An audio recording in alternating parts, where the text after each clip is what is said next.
지금으로부터 약 30년 전까지의 한국교회의 이미지를 한마디로 표현하면 애통하는 공동체입니다. 한국교회는 애통하는 공동체예요.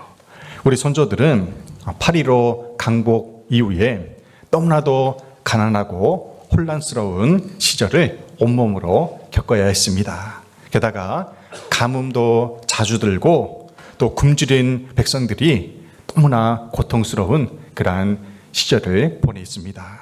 그리고 얼마 뒤에 한국전쟁이 일어났는데요. 그때의 상황은 그야말로 아비규환이었습니다. 지옥이 따로 없었어요. 이렇게 고통스러운 역사를 지내면서 믿음의 선배들은 예배당에 모여 기도의 무릎을 꿇고 통곡하며 우는 것이 일상이었습니다. 자기 죄를 고백하며 통곡하며 울었어요. 아직까지 구원받지 못한 가족의 구원을 위해서 통곡하며 울며 기도했습니다. 또한 이 나라 민족을 위하여 통곡하며 울었어요. 교회 마룻바닥을 교인들이 흘린 눈물로 청소할 정도로 참으로 애통하며 그렇게 신앙생활을 했습니다. 이렇게 눈물로 통곡한 그리스도인들에게 하나님께서 세상에 줄 수 없는 엄청난 위로의 선물을 주셨습니다. 울어보지 않은 사람은 절대로 맛볼 수 없는, 애통하는 자만이 누릴 수 있는 하나님의 특별한 위로가 있었습니다. 물론 애통하며 우는 것이 기독교의 본질은 아닙니다. 그렇지만 한 가지 분명한 것은요, 마른 눈을 가진 성도보다 젖은 눈을 가진 성도가 영적인 부자라는 사실입니다. 하지만 오늘날 교회에서는 애통하며 눈물로 통곡하며 기도하는 소리를 잘 듣지 못하는 것이 오늘날 우리 한국교회의 현실입니다. 누가복음 8장에 보면 4가지 밭에 떨어진 씨앗의 비유가 나옵니다. 누가복음 8장 6절입니다. 더러는 바위 위에 떨어짐에 싹이 났다가 습기가 없으므로 말랐고. 아멘. 바위 위에 떨어진 씨앗이 열매 맺지 못하고 말라버린 이유가 무엇입니까? 습기가 없기 때문에 그래요. 습기. 우리 인간의 삶에 습기가 없다면 어떻게 될까요? 물이 없다면 어떻게 될까요? 인간의 삶에 왜 하나님께서 눈물을 허락해 주셨을까요? 습기가 없다는 것은 눈물이 없다는 거예요. 찔러도 피 한 방울 나지 않는 완악하고 완고한 사람은 열매를 맺을 수가 없습니다. 누가복음 8장 8절에서는 이렇게 말씀합니다. 더러는 좋은 땅에 떨어짐에 나서 100배의 결실을 하였느니라. 아멘. 좋은 땅에 떨어진 씨앗이 100배의 결실을 맺은 그 이유가 무엇입니까? 좋은 땅을 다른 말로 옥토라고 하죠. 이 옥토는 기경된 땅이에요. 기경된 땅. 삽으로, 곡괭이로 땅을 갈아 엎은 곳이 좋은 땅, 옥토인 것입니다. 농부가 땀과 눈물을 흘리면서 밭을 갈아엎는 그 눈물에 수고를 했기에 열매를 맺을 수가 있는 것입니다. 그래서 시편 기자는 시편 126편 5절에서 이렇게 말씀해요. 눈물을 흘리며 씨를 뿌리는 자는 기쁨으로 거두리로다. 아멘. 역설적인 말씀이죠. 눈물을 흘리는데 왜 나중에 기쁨으로 거두는 일이 일어납니까? 하나님이 우리에게 허락하신 은혜가 분명히 있다는 것입니다. 그리스의 전설 중에 이런 의미심장한 이야기가 있어요. 어떤 여인이 이 땅에서의 생을 마치고 사후세계로 들어가기 전에 큰 강을 건너야 했습니다. 그 강을 건너기 전에 이 여인이 요정을 만나요. 그 요정이 이 여인에게 이런 제안을 합니다.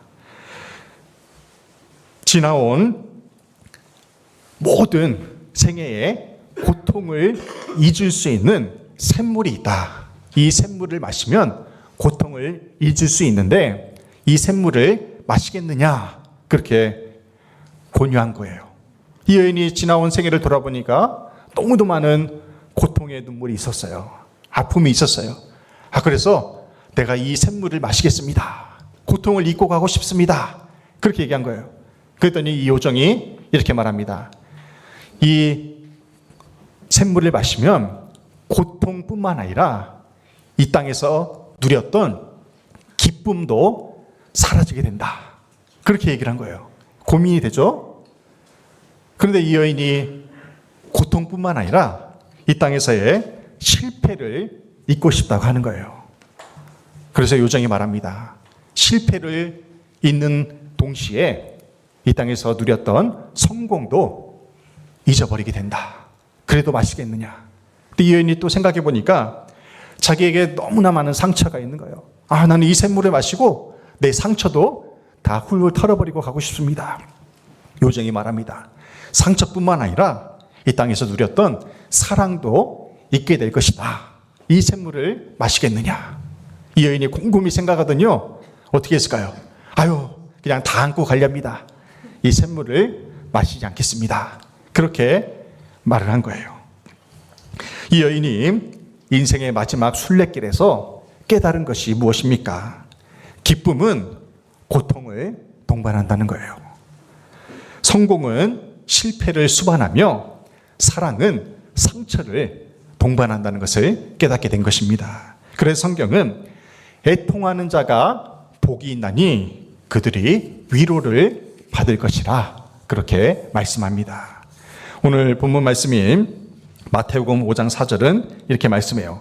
애통하는 자는 복이 있나니 그들이 위로를 받을 것이며. 아멘. 이 말씀을 세번역 성경에서는 이렇게 번역을 해요. 슬퍼하는 사람은 복이 있다. 하나님이 그들을 위로하실 것이다. 아멘. 여기서 애통하다는 말 그리고 슬퍼하다는 말은 헬라어로 펜데오라고 하는데요. 이 의미가 뭐냐면 고난받다, 괴로움을 겪다는 의미입니다. 이 단어는 외부의 환경이나 악한 영향 또는 괴롭힘 등에 의해서 고통을 경험할 때 주로 사용되는 단어입니다. 그렇다면 예수님은 어떤 의미에서 애통이라는 단어를 사용하셨을까요? 주님이 말씀하신 애통이란 무엇이냐면요. 내 안에 있어야 할 것이 없음으로 인해서 아파하는 것입니다. 내 안에 있어야 할 것이 없음으로 인하여 아파하는 것. 반대로 내 안에 없어야 할 것이 있음으로 인하여 아파하는 것이 애통이라는 거예요. 우리 안에 마땅히 있어야 할 것이 무엇입니까? 하나님의 덕이에요. 하나님의 덕이 내 안에 있어야 되는데 없음으로 인해서 아파하는 것이 애통이라는 거예요. 또한 우리 안에 없어야 할 것이 무엇입니까? 죄예요. 내 안에 없어야 할 죄가 내 안에 있음으로 인하여 아파하는 것이 애통이라는 것입니다. 그리스도인의 신앙의 밑바닥에는 눈물의 강이 흐르고 있어요.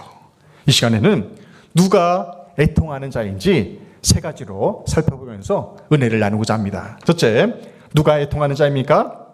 자기 죄를 회개하는 자가 애통하는 자입니다. 시편 51편 17절에서 이렇게 말씀해요. 하나님께서 구하시는 제사는 상한 심령이라. 하나님이여 상하고 통회하는 마음을 주께서 멸시하지 아니하시리이다. 아멘. 여기서 상한 심령은 찢겨진 마음이에요. 깨어진 마음이 상한 심령입니다. 다윗은 하나님의 거룩한 빛 앞에 섰을 때 자신의 죄가 훤히 드러나는 것을 보면서 상하고 찢기는 마음으로 하나님 앞에 나아가게 됩니다. 바리새인처럼 죄와 허물은 묻어두고 자신의 의만을 드러내면서 하나님께 나아가는 것은 애통이 아닙니다. 다윗처럼 상하고 찢겨진 마음으로 회개하며 나아가는 것이 바로 애통하는 마음이라는 것입니다. 우리에게도 상한 심령이 필요해요. 애통하는 심령이 필요하다는 것입니다. 오늘 예배당에 나와서 여러분은 제일 먼저 무엇을 하셨습니까? 예배당에 나오면 제일 먼저 뭐 하라고 했어요? 지나온 일주일의 삶을 회개하라고 했어요. 그리고 우리의 심령을 회개와 찬송으로 가득 채울 때 그 마음에 하나님께서 은혜를 부어주신다는 것입니다. 여러분들 주일에 그저 왔다 그저 가는 신앙인이 되지 마세요. 주일에 와서 뱃속에 밥만 채우고 돌아가지 마세요. 하나님의 은혜를 가득 채우고 돌아가실 바랍니다. 그래야 한 주간의 삶을 힘있게 하나님의 위로를 얻으면서 살아갈 수가 있어요. 사도 바울이 하나님의 의에 부딪히자 이런 고백을 합니다. 로마서 7장 24절입니다. 오호라 나는 공고한 사람이로다. 이 사망의 몸에서 누가 나를 건져내랴. 아멘. 바울이 탄식하고 있어요. 무엇을 탄식합니까? 바울은 자기 속에서 하나님의 법과 죄의 법이 싸우는 상황에서 죄의 법이 자신을 사로잡는 것으로 인하여 애통해하고 있는 것입니다. 바울은 자신의 죄인된 실상을 바라보면서 애통하고 있는 것입니다. 그러면서 이렇게 고백하는 거예요. 오라 나는 공고한 사람이로다. 이 공고한 사람이 무슨 의미냐면요, 오라 나는 비참한 사람이로다. 이 사망의 몸에서, 이 죽음의 육체에서 누가 나를 건져내라. 이렇게 탄식하며 애통하고 있는 것입니다. 이사야 선지자는 성전에서 하나님의 영광을 목격한 순간 이사야 선지자는 이렇게 고백해요. 이사야 6장 5절입니다. 화로다 나여 망하게 되었도다. 나는 입술이 부정한 사람이요 나는 입술이 부정한 백성 중에 거주하면서 만군의 여호와이신 왕을 배웠음이라. 아멘. 이사야 선지자가 성전에 들어가서 하나님의 영광을 봤어요. 그 아름다운 광채를 목격한 순간 어떻게 고백합니까? 화로다 나여 망하게 되었도다. 왜 이런 고백을 합니까? 그 하나님의 영광의 광채 앞에서 이사야 선지자가 자신의 죄인된 실상을 발견하게 된 것입니다. 하나님 앞에서 자신의 죄인된 실상을 발견한 사람은 애통하지 않을 수 없어요. 탄식하지 않을 수 없다는 것입니다. 죄에 대한 애통하는 마음이 우리를 참된 회개와 믿음으로 인도하게 됩니다. 주님을 인격적으로 만난 그리스도인이라면 첫사랑의 감격을 잊지 못할 것입니다. 여러분도 신앙생활하면서 하나님께서 여러분을 처음 만나주신 그 은혜와 사랑의 감격을 잊지 못할 거예요. 저는 평생에 2번의 눈물의 기도를 잊지 못합니다. 제가 고등학교 3학년 때 수련회를 하는 중에 손을 들고 기도했어요. 하나님, 저를 만져주세요. 저를 만나주세요. 간절히 기도할 때 천사가 저의 손을 살짝 만지고 가는데요. 그때 그 전율과 그 은혜를 잊을 수가 없어요. 그 수련회라는 말씀 듣는 그 1시간 내내 눈을 감고 통곡하며 울었습니다. 하나님이 나를 만져주실 때 나의 죄가 드러났어요. 그 죄를 회개하면서 1시간 동안 얼마나 눈물로 통곡하며 울었는지 몰라요. 또 한 번은 군대 제대하고 나서 기도실에 홀로 들어가서 눈물로 기도했어요. 하나님, 저의 미래의 비전은 무엇입니까? 저를 통해 하시고자 하는 일이 무엇입니까? 저에게도 비전을 주십시오. 간절히 기도할 때 하나님께서 저에게 들려주시는 음성이 있었어요. 진영아, 내가 너를 사랑한다. 내가 너를 사랑한다. 내가 너를 들어쓰겠다.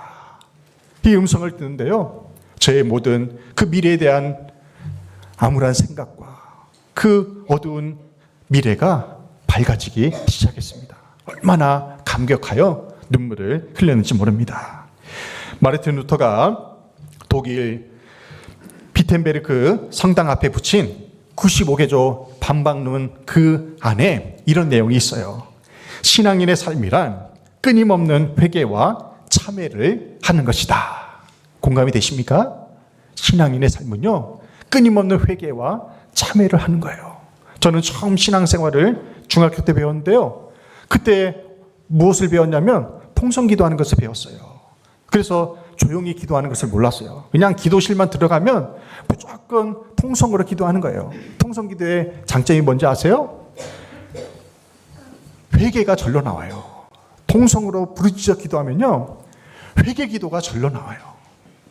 그렇게 큰 소리로 부르짖어 기도하며 회개할 때 하나님이 주시는 은혜가 있다는 것입니다. 하나님께 용서받은 자녀가 되었다면 항상 죄를 씻는, 그 죄에 대하여 민감하게 반응하면서 그 죄를 씻는 참회의 눈물이 필요하다는 것입니다. 예수님을 가까이 모신 사람일수록 죄에 대해서 민감해집니다. 여러분들, 어둠이 빛으로 들어가 보세요. 그 어둠은요, 금방 사라지게 됩니다. 내가 예수님과 가까울수록 나의 죄가 드러나면서 회개하지 않을 수가 없다는 것입니다. 반대로 예수님에게서 멀어진 사람들을 보세요. 죄의식이 없어요. 죄에 대해서 민감하지 않기 때문에 험한 말도 쉽게 하는 것이고요, 세상적인 것을 쉽게 하는 것입니다. 자신의 죄인된 실상을 발견하며 애통하는 자에게 하나님이 주신 위로의 축복이 있습니다. 요한복음 14장 27절입니다. 함께 봉독합니다. 평안을 너희에게 끼치노니 곧 나의 평안을 너희에게 주노라. 내가 너희에게 주는 것은 세상이 주는 것과 같이 아니하니라. 너희는 마음에 근심하지도 말고 두려워하지도 말라. 아멘. 우리가 자복하고 통회하는 심령으로 죄를 회개하면 세상이 줄 수도 없고 세상이 알 수도 없는 하나님이 주시는 참 평안을 누릴 수가 있다는 것입니다. 우리의 죄를 애통하며 회개함으로 주님이 주시는 참된 위로와 평안을 온전히 누리며 살아가시기를 주님의 이름으로 축원합니다. 두 번째로, 어떤 사람이 애통하는 자입니까? 인생의 짐을 주님께 내려놓는 자가 애통하는 자입니다. 누가복음 6장 21절에서 이렇게 말씀해요. 지금 줄인 자는 복이 있나니 너희가 배부름을 얻을 것이며 지금 우는 자는 복이 있나니 너희가 웃을 것이며. 아멘. 예수님은 역설적으로 어떻게 우리에게 어떤 사람이 복이 있다고 말씀합니까? 지금 줄인 자들, 지금 우는 자가 복이 있다고 말씀해요. 세상 사람들이 보면 어떻습니까? 예수 믿는데 가난하게 산다고 생각해 보세요. 예수 믿는데 너는 왜 이렇게 가난하냐? 그렇게 손가락질 할 거 아니에요. 맨날 운다고 생각해 보십시오. 예수 믿는데 너는 왜 이렇게 울상이냐? 너는 왜 이렇게 눈물이 많냐? 이게 세상이 말하는 복은 아니잖아요. 근데 예수님은 역설적으로 지금 우는 자가 복이 있다, 지금 줄인 자가 복이 있다고 말씀하십니다. 주님은 이렇게 인생의 모든 짐을 주님 앞에 내려놓는 그러한 사람을 복이 있다고 말씀하신 것입니다. 반대로 성경은 뭐라고 말씀하냐면요, 배부른 자와 웃는 자는 세상에 속한 자들이라 그렇게 말씀해요.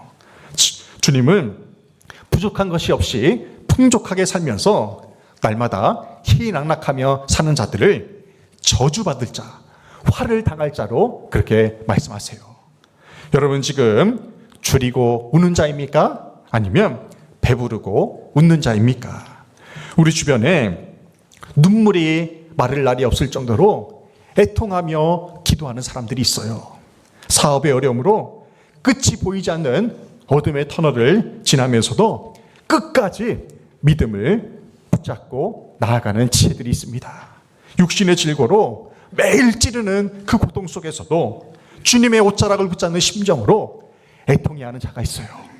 구원받지 못한 가족과 속썩이는 자녀로 인해서 애통의 눈물을 흘리는 지체들이 있다는 것입니다. 주님이 이렇게 애통하며 눈물로 기도하는 자를 찾아와 위로해 주십니다. 히스기야 왕이 자신의 질병으로 인해서 벽을 낫을 삼아 눈물로 기도할 때 주님이 위로해 주십니다. 이사야 38장 5절입니다. 내가 내 기도를 들었고 내 눈물을 보았노라. 내가 내 수 안에 15년을 더하고. 아멘. 히스기야 왕이 죽을 날을 받아놓고 벽을 낫을 삼아서 눈물로 기도해요. 하나님 살려주세요. 하나님 살려주세요. 그때 하나님이 히스기야에게 임하신 것입니다. 우리가 눈물로 애통하며 기도한다고 해서 지금 당장 건강의 문제가 해결되지 않을 수도 있어요. 지금 당장 우리의 사업의 문제와 가족의 문제, 우리 개인의 문제가 해결되지 않을 수도 있습니다.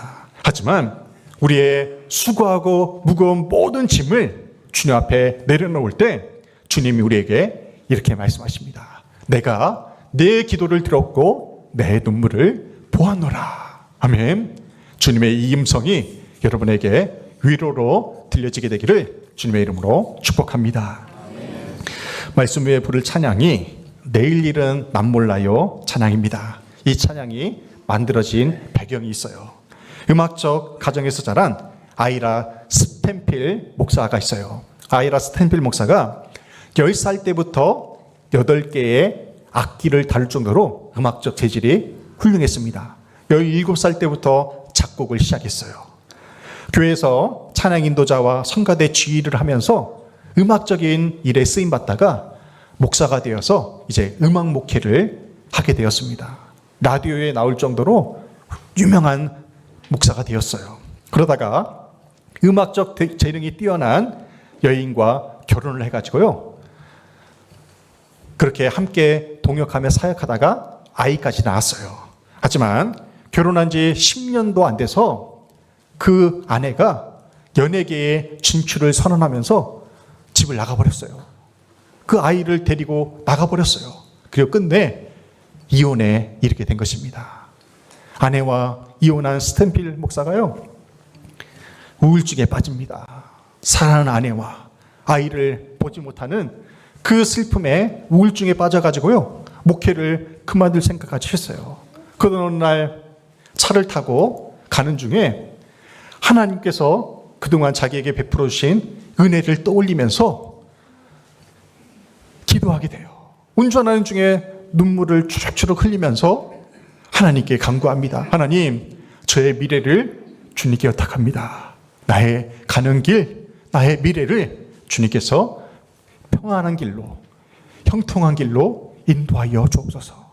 이렇게 고백하며 지은 찬양이 내일 일은 남 몰라요 이 찬양이라는 것입니다. 저는 이 찬양의 2절 가사를 부를 때마다 그렇게 눈물이 납니다. 함께 찬양해 볼까요? 좁은 이 길 진리의 길, 주님 가신 그의 길, 힘이 들고 어려워도 찬송하며 갑니다. 성령이여 그 음성을 항상 들려줍소서. 내 마음은 정했어요. 변치 않게 하소서. 할렐루야. 우리의 인생의 모든 짐을 주님 앞에 내려놓고 힘이 들고 어려워도 찬송하며 나아감으로 주님이 주시는 참된 위로를 온전히 누리며 살아가시기를 주님의 이름으로 축원합니다. 세 번째로, 누가 애통하는 자입니까? 중보기도에 눈물을 흘리는 자가 애통하는 자입니다. 디모데전서 2장 1절에서 이렇게 말씀해요. 그러나 내가 첫째로 권하노니 모든 사람을 위하여 간구와 기도와 도고와 감사를 하되. 아멘. 바울이 디모데에게 첫째로 권면하는 중요한 말씀이 무엇입니까? 모든 사람을 위하여 중보기도하라는 거예요. 내가 사랑하는 사람만을 위해서 기도하는 것이 아니라 모든 사람을 위하여 중보기도하라고 그렇게 권면하고 있어요. 여기서 간구는 무슨 의미냐면 시급한 필요를 위해서 기도하는 것이 간구입니다. 그래서 간절히 기도하는 거예요. 간구는. 그리고 기도는 이 나라와 시대적 상황을 위한 공동체적인 기도입니다. 도고는 어린아이처럼 연약한 사람들을 위해서 기도하는 것이 도고예요. 감사는 어떠한 상황과 형편에서도 감사하며 기도하는 것이 감사기도입니다. 성경에는요, 예수님이 웃으셨다는 표현이 있을까요? 없을까요? 성경에 예수님이 웃으셨다는 표현이 있을까요? 없을까요? 없어요. 한 군데도 없어요. 사복음서를 읽어보십시오. 예수님이 웃으셨다는 표현이 한 군데도 없어요. 왜 예수님이 이 땅에서 사역하는 동안 불쌍히 여겼더라, 긍휼히 여겼더라, 눈물을 흘리셨더라, 슬퍼하셨더라, 이런 말씀이 주를 이룰까요? 왜 그랬겠습니까?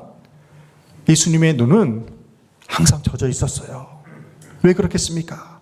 저 병들어가지고 죽어가는 영혼을 볼 때 불쌍한 거예요. 귀신 들려가지고 인간다운 삶을 살지 못하는 사람을 볼 때 불쌍한 거예요. 그래서 주님은 그들을 보면서 눈물을 흘리신 것입니다. 저 바리새인들을 보면서, 서기관들을 보면서, 그 교만한 사람들을 보면서 애통해 하신 거예요.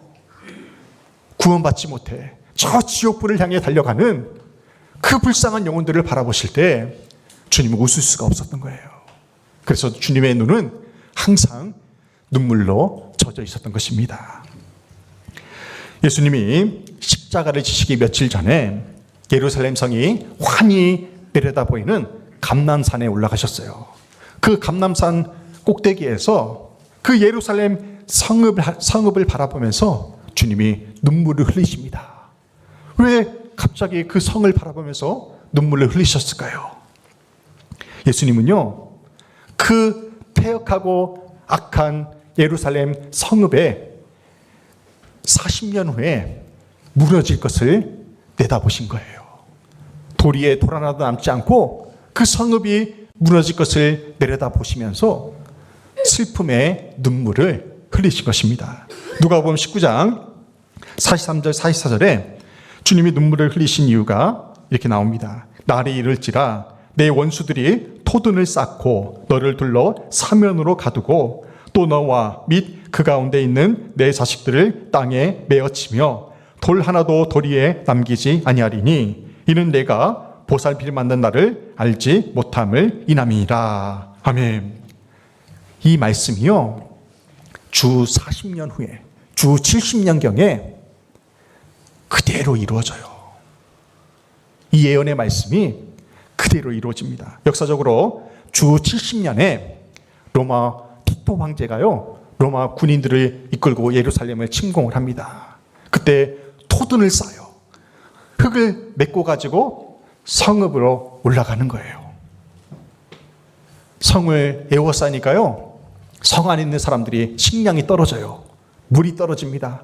그래서 급기야 엄마가 어린아이를 삶아먹는 그런 일이 일어나요. 역사적으로 기록된 내용이에요. 이스라엘 군이, 로마 군인들이 예루살렘 성에 침투했을 때요, 이 말씀처럼 어린아이들을 돌리고 휘 돌려서 성벽에다가 부딪혀가지고 죽이는 끔찍한 일이 벌어지게 된 거예요.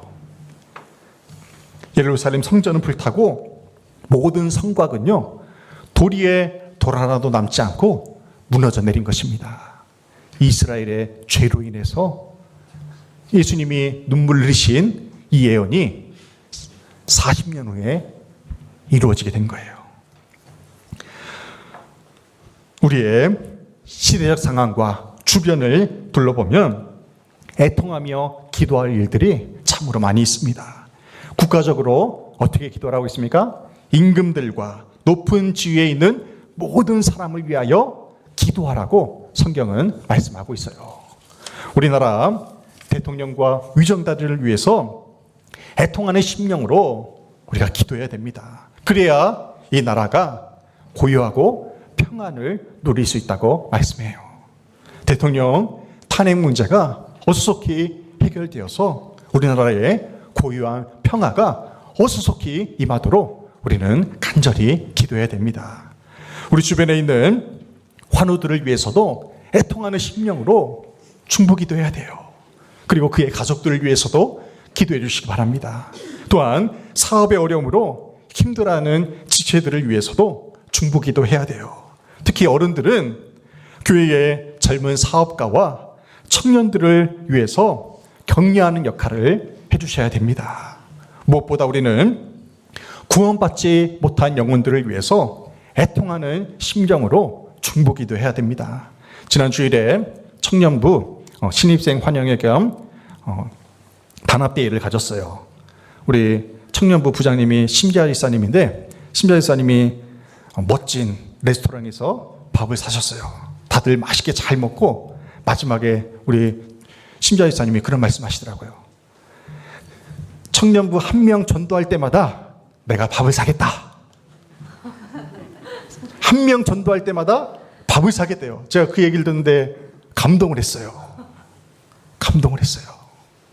여러분들, 한 영혼이 전도되면요, 천국에서는 잔치가 벌어진다고 하잖아요.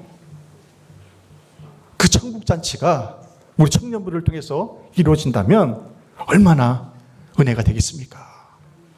매주마다 심지아 집사님의 지갑이 열리면 얼마나 기쁘겠어요. 그런 일들이 매주 자주 일어나기를 소망합니다. 특별히 여러분의 가족 구원을 위해서 애통하는 심정으로 기도하시길 바랍니다. 여러분들, 그거 가장 중요한 기도예요. 나는 예수 믿고 구원받아서 천국에 가는데 내 사랑하는 배우자, 내 사랑하는 자식들은 저 지옥불에서 영영 헤어나지 못한다고 생각해 보세요. 그보다 더 큰 슬픔이 어디에 있습니까? 지난 월요일에 민선식 지사님의 어머니이자 김순옥 지사님의 시어머니인 안연희 님이 요양병원에서 병상 세례를 받으셨어요. 민 지사님과 김 지사님이 송구영 신자 예배 때 기도 제목을 내놓기를 서로의 어머니 구원을 위해서 기도 제목을 내셨어요. 그 기도 제목이 벌써 이루어졌어요. 민선식 지사님의 어머니가 병상에서 91세에 세례를 받으신 거예요. 얼마나 감동스러운 시간이었는지 몰라요.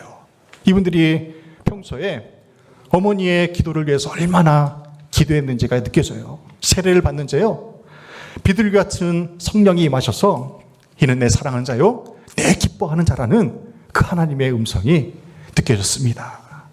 한 영혼의 구원을 위해서 눈물로 기도함으로 마침내 기쁨으로 단을 거두는 그 놀라운 은혜가 여러분의 가정에 임하시기를 주님의 이름으로 축복합니다. 그리스도인의 신앙생활 밑바닥에는 눈물의 강이 흐르고 있습니다. 자신의 죄를 십자가 앞에서 회개하며 애통의 눈물을 흘려야 됩니다. 인생의 무거운 모든 짐을 주님 앞에 내려놓고 애통하는 눈물을 흘려야 돼요. 나라와 민족의 아픔을 위해서 애통의 눈물을 흘려야 됩니다. 병들고 지친 교우들을 위해서 중보기도의 눈물을 흘려야 됩니다. 예수 믿지 않아서 저 지옥불을 향해 달려가고 있는 그 불쌍한 영혼들을 위해서 우리는 애통하며 눈물로 기도해야 됩니다. 예수 믿는 우리가 애통의 눈물을 흘릴 때 우리 자신이 살 수 있습니다. 우리의 가정이 살아나고요, 우리 교회가 살고 이 나라 민족이 살아날 수가 있습니다. 애통하는 심령으로 기도하는 자가 되어서 하나님의 위로를 얻으며 살아가는 우리 모두가 되기를 주님의 이름으로 축원합니다. 아멘.